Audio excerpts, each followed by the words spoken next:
Hey everybody, this is Nick and Leslie Edwards with Impact Marriage. We are so excited to be joining you for this week. And a little announcement before we jump into what this topic is. So Nick, why don't you tell them a little bit about what we found out this week that we're going to get to be a part of? Yeah, as we go into episode 4, we started talking about this week. We're going to have an incredible opportunity this year in October of 2025. We are going to get to go, well, we were hoping to go to Israel. But that's off the table right now. That's not the best place. But we are going to get to go on a tour of the footpath of Paul. Paul, yeah. And Paul all journey. the churches of going to Ephesus and Thessalonica, going to Corinth and Ephesus and Athens, Greece, and all these different places that had a huge monumental places from the book of Acts really all the way through the New Testament. Yeah, it was really cool reading that agenda, being like, oh my gosh, I've heard these places. So super excited. It's kind of a bucket list trip that we have talked about wanting to get to do. And it's finally kind of opened up that we've got to do that. So excited about that in October. Stay tuned. We're going to be telling you more information about that. We're even going to tell you how you can tune in. Each day we're going to be producing videos from the places right in Scripture that we read about. It's awesome. It's very cool that impact what we're doing, how we came to be in this, this whole journey. Organization, this whole journey. So really excited about that. Also, marriage nights coming up in the spring. One of the things that we've talked about doing is wanting to get face-to-face live with you guys, have a marriage night, just to be able to share some stuff with you guys, interact with you guys. So looking forward to that. Stay tuned for more details. Stay tuned for that. So today, episode 4. Episode 4. You want to tell them what we're going to talk about, or you want me to tell them? Yeah, it's really, we talked about being honest with them, but so we really just not an issue that we have with this topic. That is a lie. You are lying. So last week we talked about just laying the foundation of having a biblical marriage, and we talked about why we're under attack, what the biblical calling is. We're going to continue to unpack that over the next several weeks. But as we continue to build, and over the next several weeks of looking at faith and family and finances and fun and all these things, we have to understand that the crux of the problems that we have in these different areas of life and our marriage are really about communication. 100%. And the thing with communication, our whole motto is better is always better. You can always get better in communication. And it doesn't matter where you are on the spectrum. Like there are times we've been married 23 years, almost 23 years. Yeah. And I still think, if we're being totally honest, we struggle in communication at times, and seeing each other and each other's side and being able to communicate or share in a way that relates how you want to hear versus I do. So I think we've grown leaps and bounds from where we've started in our first few years. And some of those, those were rough. I mean, some of the first years and learning. But they're rough for everybody in marriage. Absolutely. So, as we talk about this, understand that we don't have it figured out. No. But we know that every marriage struggles with communication. Every marriage struggles with understanding the other person's side and understanding what they're trying to communicate and what we hear. And so we're going to talk about this today and break it down and break down what is this communication loop and what is the end result if we don't fix it and we don't seek to really listen to the other person. Because it's always, one of the things we talked about is kind of selfishness. And I think communication is one of those areas that selfishness can pop up so quickly if you're not looking at it. And so I really like, this is great. Yeah. So, I have it backwards. I have this, but no, I had it backwards. No, you have it backwards now. No, it's right now. Nope, it's backwards. No, this is backwards. Nope, that's perfect right there. See, the problem is the way I see things and the way you see things. So is it right or is it backwards? And it all depends on our perspective. That's right. And there's always more, this kind of and, but how are we going to understand the other person's perspective? How do we see it from their side? And that's the biggest struggle that we have in communication, because it's really based upon our own selfishness, our own struggles. My desires are always more important than your desires. Yeah. And there's so many things that go into communication. Everybody has a different communication style. And then your body language. Like I can say, so if I just lean back and do this. It's exactly right. Your body language conveys something. Your tone conveys something. Like there are times I know that we have gotten into this, that I will say something and you're like, that came across really rude or really snippy. And I'm like, I'm so sorry. I didn't mean to. So it wasn't the or message. Maybe you did. Maybe I did. And I'm going to own it. Okay. I'm going to own it. There's been times but I didn't intend for the message to come across like that. It wasn't the message, but it's your body language. It's your tone. It's everything else that goes into it. And there's so many facets of communication, which is why I think it makes it so difficult. But I also think it's an area that couples have to be so intentional with. If you're not intentional, you're going to have a mess on your hands. So over the next several weeks, we're going to look at how do you build a life of faith and a marriage of faith, a family of faith. How do you talk about your family issues, whether it's internal, your kids, or maybe it's the in-laws and extended family and all those things. What are those boundaries? What does that look like? We're going to talk about finances. We're going to talk about fun. We always like talking about these 4 topics and really as the core of communication in each one of these different issues.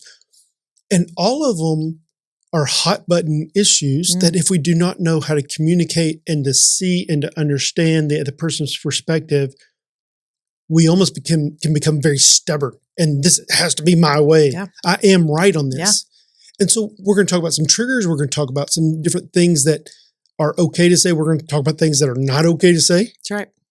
Each and every week. And I think the other part that we need to talk about is there are times that you may not like how they said it, but you need to hear it. That's a good point. And there's times that you need to be able to say it, but you need to think about how you say it. That's a good point. You have to be intentional of trying to hear it from the other's perspective, but you also have to be intentional of trying to say it from the other person's perspective. So, but if what they say is right and you don't like their tone, that doesn't mean they weren't right. Yeah. That's like I always tell my kids, I've heard this, just because you don't like it doesn't mean it's not true. When when I try to tell them or correct them on something, just because you don't like what I'm saying doesn't mean that it's not true. Now, is there always tone or things like that? Absolutely. So let's talk about communication loops. So this is something that he's kind of developed and drawn, and we've kind of talked about, just to show you clearly as an example of how it can so quickly go awry. Like you can have the best of intentions, and somehow I'm like, I didn't mean in any way, shape, or form for it to come across like that. But let's start and let's kind of show them what that actually looks like.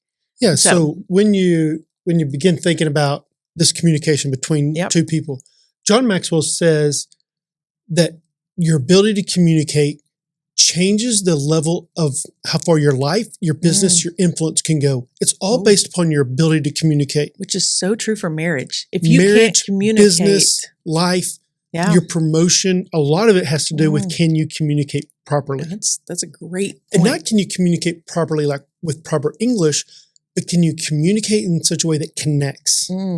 Because it's about communication is not one directional. That's right. Communication is always 2-directional, maybe, or maybe a little bit more directional that we're about to find out. So there's this communication loop. And so you have these different people. And so you have person A and you have person B, right? Okay. And so they want to communicate this message. This message C is what we'll call it, from person A over to person B. Now, do they ever hear that message directly? No. Never, Well, right? It would be super easy, and this would not be an issue if you said, hey, da-da-da-da-da, and I heard da-da-da-da-da. Oh, great, it's perfect. But no, that never happens. One, we have different communication styles. We hear things differently, but absolutely, it never comes across so they don't straight hear like that. C. Correct. They actually hear D. Because it's filtered through all That's of right. the Because it goes through this filter of I'm hungry, I'm tired, I had a bad day, my boss pissed me off, the kids are acting crazy, I got to clean up the dog's mess. Yeah. All these things are part of the filter, even all of our past arguments, all our past discussions, every issue that we've ever had is part of the filter of what gets heard. Not what gets said, but what gets heard. Yeah. Because the hearing of it is just as important as what's saying. That's really good that you have intended to say this, but I don't hear that.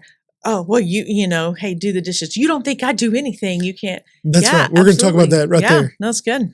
So when person B responds, they don't respond to C. They respond to D. The filter, what they actually heard from what that person said, not what the person said. That's right. They're going to respond to what you hear. Don't we always do that?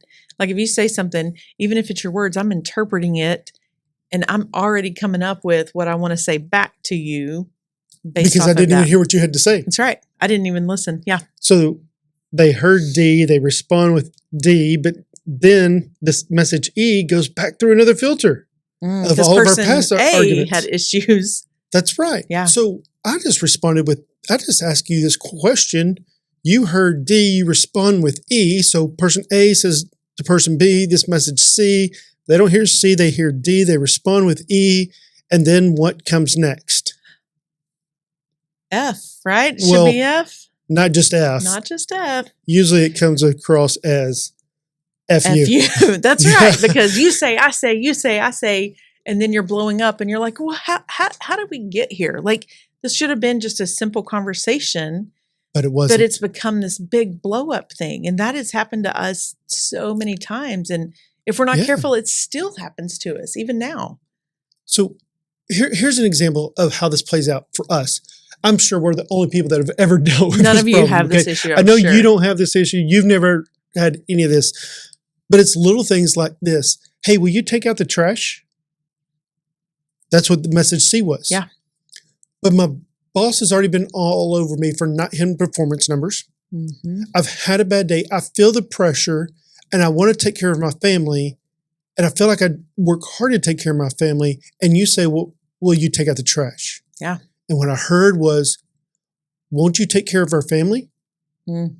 Because it's filtered through all the other things that I don't necessarily know about. Some of them I may know about, but some of them I don't know about. You can't predict what filters they're going to have. So let's play this out, okay? Hey, can you take out the trash tonight? Don't I always take out the trash? What are you talking about? You think you don't do anything, that I don't do anything? I take care of my stuff around here. Why are you out on me like this? All I'm trying to do, I do my stuff. I take care of the family. What's your problem? I just asked you to take out the trash. Oh, that's all it ever is. Absolutely. And it can happen that quick. Spiral. Yeah. That just blows us up. And then we never fix the issue. Because in that whole argument the real issue is that you're stressed about other things that are going on. Absolutely.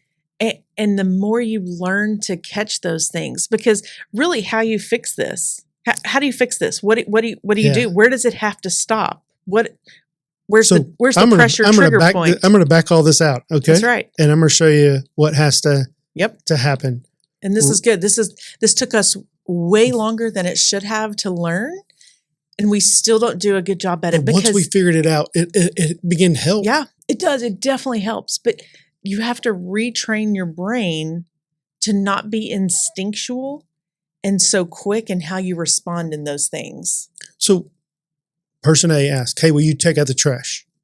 Mm-hmm. This simple message of C to D and being able to go, don't you think I take care of our family? Right. And we've learned this little phrase. What I heard you say was. Yeah. What I heard you say was, you don't think I take care of us. Yeah.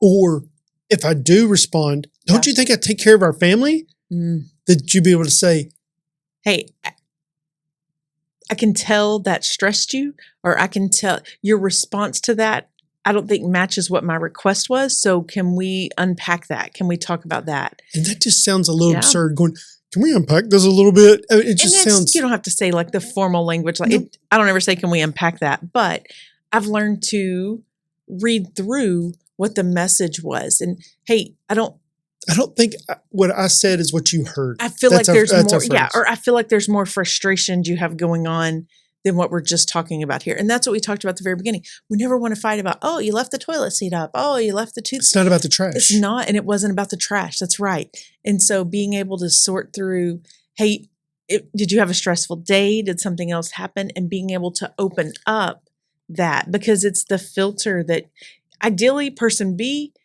reads through the filter at the beginning, but both not always. A and B are responsible. either one of you are responsible for stopping the loop before it gets to the FU. You both have control over it. That's right. You both can stop it. Yeah.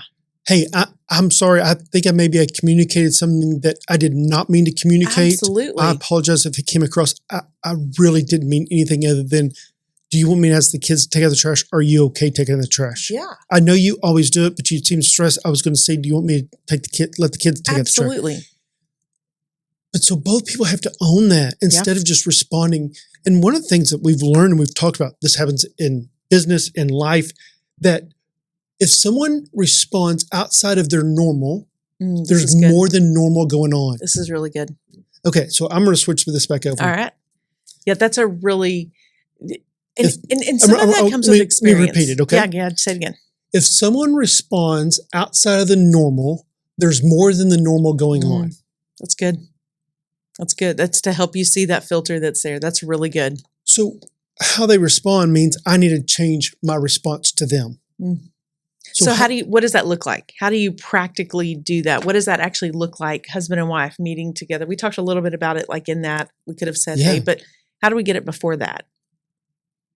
I think you have to be willing to go, my pride, my feelings, my emotions have to become secondary when I see them respond outside of our norm. And the problem is you've become that becomes the norm, is this cycle of that's good. A, B, C, D, F, U. Yeah. That you don't even know how to stop. Yeah. Do you think any of it has to do with, like, you always hear the phrase presuming positive intent? And I think there's some couples that have some broken trust in their communication. And I think that we have had triggers in our communication that there are things, being totally honest. And this is so ironic that I just said this phrase, because one of the things that was very, very powerful for me in my communication with you is we were talking about something and I made the comment, and it's so ironic that I just said it out loud. I said, can I be honest with you? And you kind of grimaced and you made a sound. And I was like, what is that? What is that sound? And you said it very kindly. You said it in a way, you said, that is a way that you tell me I'm fixing to say something very hurtful. And I was like, oh gosh. Not helpful, not positive, but hurtful. Hurtful. And I thought, man, am I just trying to communicate that to win or to get my side across? It was you did it in such a beautiful way. Even if it could have been that, it was a very graceful way, which I'm super thankful. You take credit that for that one. Yes. But it was just so powerful for me to realize that is, man, you talk about, I thought I was sending C as, hey, this is how I need this or I need that. Don't do this, don't do that. And it was just saying something that was hurtful. So it really caused me to pause before I speak. Think through that. See, I started to talk there. I caught myself. You do. You've done really good at that. But that was something that was, so presuming positive intent.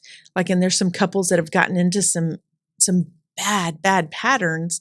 And it's okay if you have bad patterns.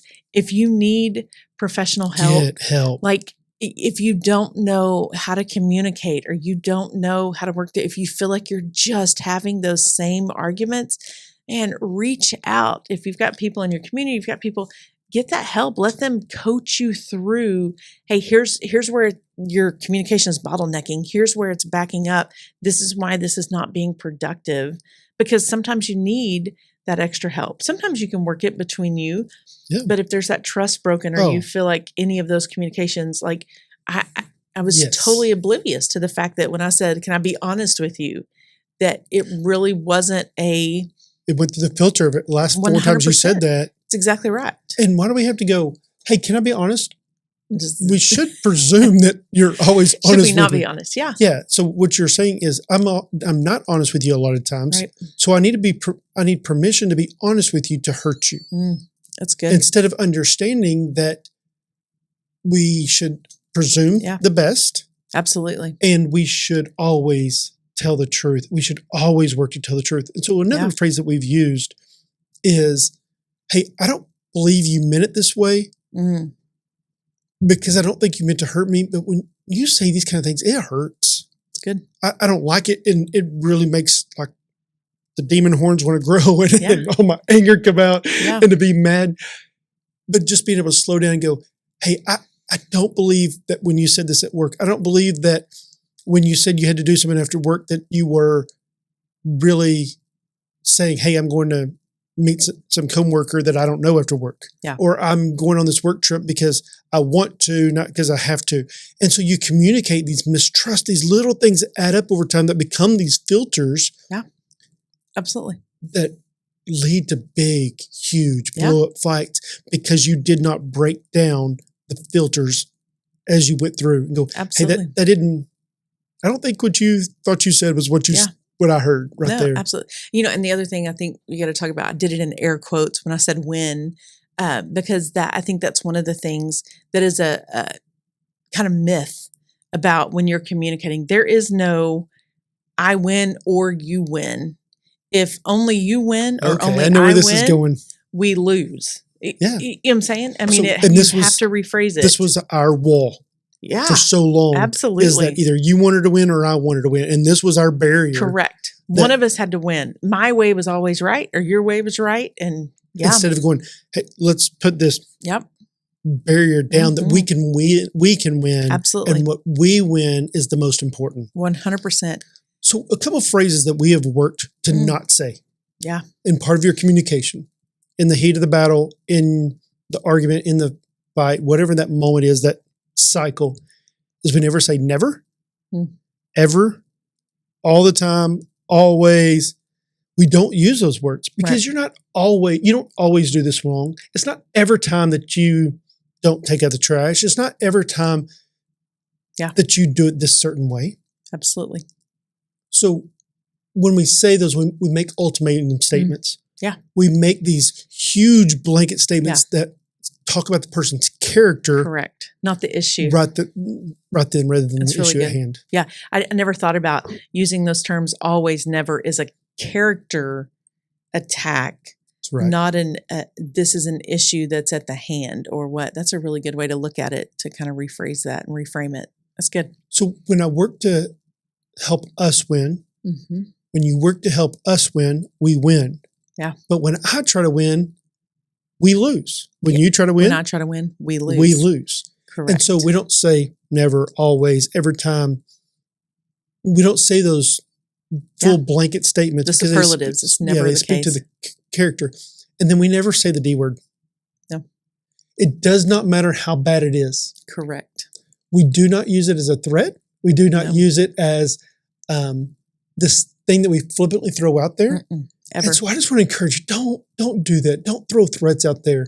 Well, if you just do this and you always do this, well, maybe I'll just leave. Yeah. It communicates that it's not worth fighting for. And ironically, as we talk about communication, it is so worth fighting for. And I go back, and my mom said, this will be the hardest thing you ever do, but it's the most rewarding thing you ever do. And learning to communicate is so difficult. I mean, we're still 23 years in, and you're still constantly learning and growing. And unfortunately, I think it's a place where some couples have gotten to some really bad habits. Yeah, absolutely. Some really bad habits that you've got to be intentional. But you're not going to turn it over. And I think as we kind of close with this, you're not going to turn it over overnight. It's not going to happen. No. All right. So 2 quick stories. Yeah. Okay. So communication. If you're in a foreign country and you do not speak their language, speaking louder and slower does not mean communication improves. It's correct. Okay. You need to know their language. That's good. Okay. And number 2, let me tell you a funny story of how communication works.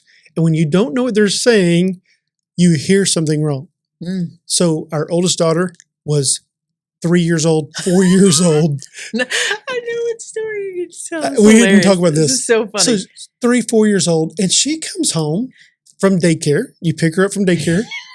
And you come home and go, hey, what is she saying? And she says, I played in the rabbit shit all day. Yeah. And she just kept, you did I was what? like, surely that's not what she's saying. And I kept, what did you play? What? And she would just repeat it Over clear and as over day, and- over and over. And I'm like, I have no idea what she's saying. I have no idea. And do you then one remember? day, a couple days later, we're driving by the daycare and she points and goes, "That's Look, the rabbit." there's She the knows playing. Rocket ship. Rocket ship. She was trying to say rocket But ship. what we heard was not what she was saying. She knew exactly what she was trying to communicate. And she was confident in what she was saying. She was so confident. And she said it over and over. To everybody. Yes, thank you. At 4 years It was old. a great story. That's So- awesome. Think about what the other person's hearing. Don't act like a Yeah. 4-year-old in your communication. Go, it's your responsibility to figure it out. Yeah. Work to understand what they're hearing and what they're not hearing so that you can better communicate with them. And you set yourself up for better. Yeah, 100%. Better is always better. I mean, getting 1% better in every fight. If you pause and ask one or two questions that slow it down just a little bit, it's going to make drastic improvements for your communication. And give the other person credit for attempts. Yeah. So I know that throughout this, my thing is want to jump in, and I catch myself. And if you go back and watch this, there's a bunch of those times, but it's progress for me 100%. because instead of just interrupting you, Yeah. my brain goes fast enough that I want to go, but then I want to stop and go, "Oh, no, I need to listen." Yeah. And I want to actually listen, not just wait to speak next. Which is interesting because it's kind of where my verse that I've been ruminating on lately is Romans 12. Be transformed by the renewing of your mind, which is the whole purpose of the communication. You have to renew your mind. You have to transform how you're thinking. Both parties do. Yeah. But if you can't get communication, everything else is communication in itself is hard.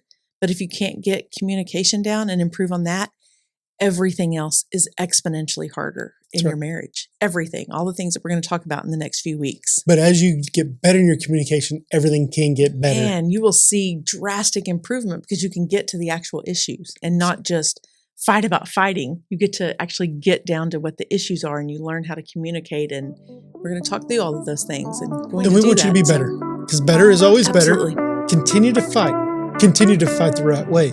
Continue to fight for your marriage and learn how to communicate. Make yourself better. Make your spouse better in order that your future is better. 100%. Because better is always better. Hey, have a great week. We'll see you next week.